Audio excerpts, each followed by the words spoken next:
Nagapasalamat ang usa ka byudo nga nagasaulog sa iyang adlaw na tawhan karong adlaw. Kini human gibisita sa taga Wantahanan sa iyang pinuy-anan nga nimutang sa PBCom Extension nga sakop sa barangay San Isidro, Jansan kaginang buntag. Sayo pa sa buntag nagmata na si Tatay Lorenzo Dichosa Jr. Mag-init og tubig unya magkape. Pagkahuman, asikasuhon ang gialimahan niyang hayop nga may nagsilbi nining panginabuyan. Naginusaran na lang siya sa milabay nga 5 ka bulan human namatay ang iyang asawa gumikan sa balatian. Ulaw sab sa iyang kiliran ang duha ka mga anak nga aduna nay kaugalingon nga panginabuyan. Gumikan nini, angay lang siyang malipay sa iyang adlaw na tawhan pinagi sa gift of love sa Wantahanan. Good morning tayan.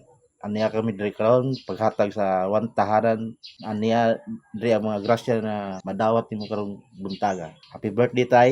Nagpasalamat si Tatay Lorenzo unya gipadayagang niya mga handom pa sa kinabuhi bisan siya nagainusara. Ang wish ko nga dugay pa ko sa kalibutan, pero laban lang kay basta buhi pa ta.